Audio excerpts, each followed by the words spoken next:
с сянката, която ми е в тази посока. Следващия път ще правим сянка с обежни точки. Ето ви е едно прим, успоредно на хикс. Пак по 45 градуса. Определям собствената сянка. Значи ето това ми е в собствена сянка. А може и наляво да хвърляте сянка, не забравяйте. Ето това също ще ми е в собствена сянка. И това, което ви спасих в момента, че го направих ниша, т.е. на другите, преди година съм я давала задачата, малко по-различна и променена, примерно с дупка. Като е дупка, тук започва да хвърли, да се промушва светлината и хвърля сянка. Но тази година малко по-облегчих нещата. Това също е в собствена сянка. Да определя за цилиндричната част. Това нарочно не го казвам, че е в собствена сянка, защото по принцип после ще видим как се определя тук собствената сянка. Значи от тук на цилиндричната част лъча L1, добре, значи излиза, че на тук е в собствена сянка.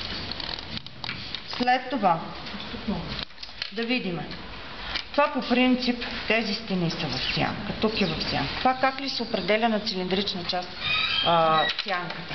На цилиндричната част спасявам ви още нещо да не търсиме в равнината на стената обежната точка.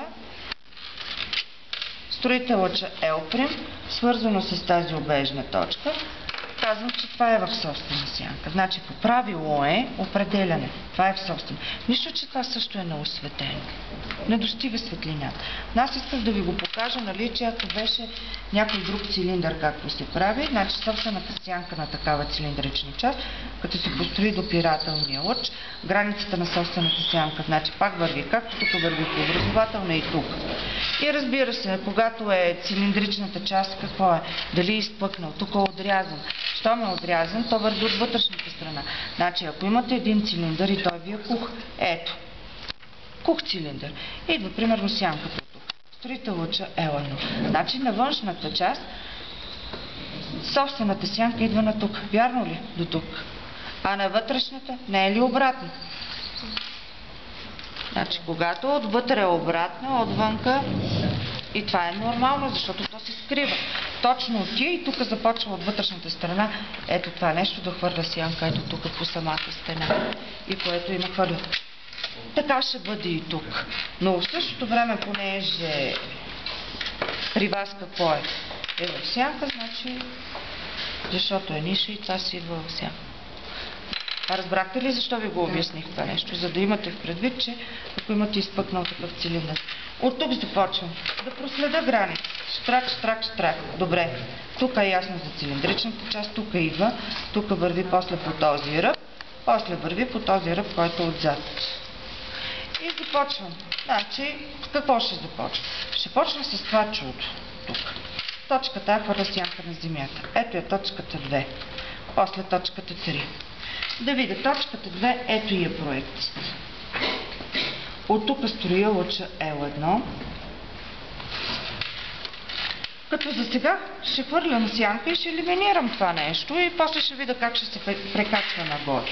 Значи от тук хващам точката 2. Това е сянката на лъча 2 върху мил. Да погледнем.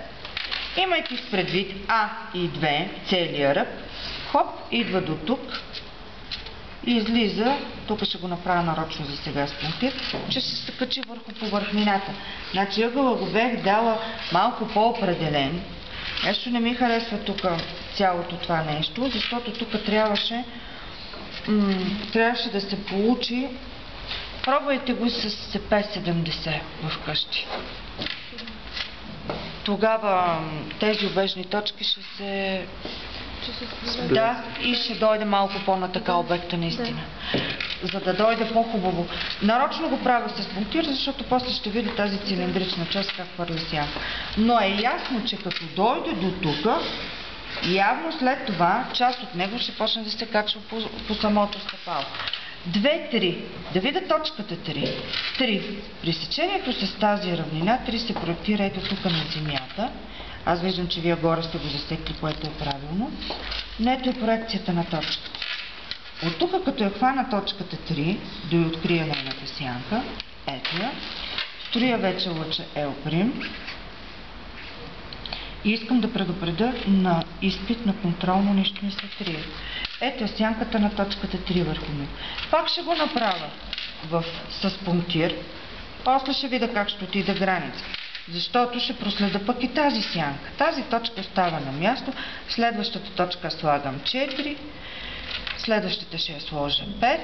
И тази дето е на земя. Добре е да видя. Точката 4 къде хвърля сянка?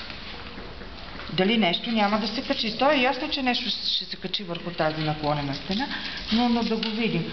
Проекцията на точката 4. Лъча, който строя L'. И идва. Значи това е сянката на 4 върху ми. Значи този ръб, ако го сглоба, излиза, че той идва на къде? Тук, като го пусна с пунктир А. И тук вече мога да го направя съвсем плътно. Ето. Получи точка на пречупване май А. Това е точката, по която я пиша, примерно F върху ми. По метода на обратния лъч, когато я върна тази точка, къде да я кача тази точка? Къде ще хвърля сянка? Ало, кажете нещо. Първо, това е точка от ръба 2, 3. Вярно ли е? И щом съвпада с сянката тук, значи излиза, че тук хвърля сянката върху тялото. И излиза, че това парченце, ето тук ще го хвърля сянка. Забихте, нали? Да. Ето, точката 2 хвърля тук сянка. 3 върху земята. И понеже на този ръб ето е сянката, точката, която е общата, защото не може върху тъмно да се хвърля сянка, знаете го, значи се качва върху тялото. Тази точка, аз я проследих, тя е от ръба 2-3, но хвърля сянка върху сянката на този ръб, който е тази точка, дето не съм сложил, и 4. И понеже е права, и тук ще е права. Да не тръгнете да ми ги кривите, както съм виждала, примерно. От тук 4-5, вие в един момент почвате много неща да измислите на контрол. Какво се насълзите? Не може повече. И от тук, значи имайки предвид този ръб, направо идва така. Така до тук. Това е сянката на точката 5 върху мю. И ето така е. Хоп. Дето. До тук съм оставила, за да видя тук как ще ми хвърля сянка цилиндричната част. Добре. Като после ще се кача една част, знаете, че от този ръб ще се качи тук да хвърля сянка и отделно по повърхнината. Разбрахме се пак как става. Ето сега. Започвам първо следваща точка, точка 6. За цилиндричната част. Аз виждам, че малко ми трябва за нея да видя. Ето точката 6 върху мю. Взимам сигурните точки, по които сте строили елипса, на следващата ще взема тази 7. И ще видя, може би ще взема някоя междинно от тук точка.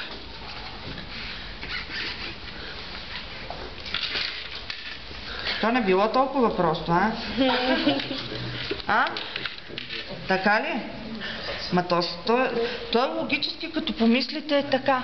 Да. От тук 8, като направя лъча L1, лъча L', 8 върху мю. Аз съм даже готова, защото в един момент почти получих и точката на пречупването.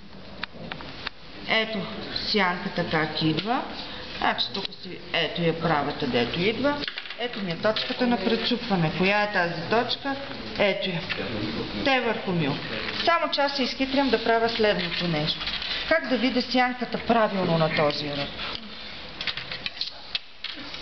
Върху горната основа се разбрахме, следващото ниво отивам върху горната основа. Я ми кажете тази точка, ако е кръста L. Тя няма ли да хвърли сянка в себе си на стъпалото? Това се явява пробудната точка на този ръб с равнината на горната основа. Вярно ли е? Да. А защо да не открия по-точно точката 2, ето я на ниво стъпало, точката 2, как хвърля сянка при условие, че имам ето 2 на ниво стъпало. че щом е права, както преди малко ви го казах, значи прободната точка с равнината, дето е. И тази точка, ето и е проекцията върху стъпалото, значи аз като ги свържа, и разбира се, че ще остане това, което е върху елипсата. Ето, точно ви го изчертах. Значи, другото просто е само така, ще го маскирам малко, за да видите кои точки съм взела. Какво е? Ако точно съм работила, би трябвало, зависи елипсата как е изчертава колежката. Ви не забравяйте. Може. Не я проверите. Ето, трябва това да е точката Т върху стъпалото. И като я върна едва ли не, тук ако я сложа точката Т, това парченце ще е върху земята. Ако тръгна да я върна, ето, хаш стъпало. Много ли? Много съм, да. Сега това е най-важната част, вече отивайки. Ето е точката хаш, я връщам. Още една друга точка П върху стъпало и върху мю. И нея ще я върна, за да открия коя точка да взема за околната повърхнина. Значи, тук като взема точката П и я върна, ето е точката П. Между тях ще взема точка да засека, да видя тук как ще ми дойде. Значи следващата точка, която ще я взема, кой номер стана вече? Аз заради вас ги пиша. 256. Много са. Значи пиша 300 тогава за по-сигурно, че точка 300. От тук я намираме точката, ето я проекцията. Как правехме при метода на обратния лъч? Засичам се с L1 от тялото, тук върви по образователна и нагоре пускам лъча кой? L'. Като пусна лъча L' и намирам сянката на точката 300 върху околната повърхнина. Пише околна повърхнина. Даже и това да го знаете. Ето е точката. За да можете да го видите добре, така ще ви го пусна. Да го видите как става. Понакървай го сега на ръка. Така, ето. От тук вече ви открихте какво? Как идва. Сянката е готова. Почвате тук е върху земята. От тук от П до Х е по околната повърхнина. От Х до Т е горе върху това чудо цялото, което идва е така. После идва върху земята. Тук идва F до 3 фърля тук сянка. И разбира се, единствената забележка, която имам, искам хубаво да си личи обект. И следва моята част от околната среда. Да. Когато правите сянка за курсови задачи за всичко, следващия път ще правя с обежни точки. Като правите курсовите задачи, искам да бъде в един тон. Примерно по-светло, по-тъмно или нещо подобно. Да не вземете да ми направите бенбен света. Т.е. шарен света от всякъде и всички сенки. И нещо невъзможно и накрая един хубав подпис отдолу и сети се какво е това. Нали? А за курсовете по този метод на осветяване ли трябва да ги правим? Вие решавате. Може с обежна точка. Значи, когато не е особена, следващия път ще трябва да си с обежна точка. Стига вече.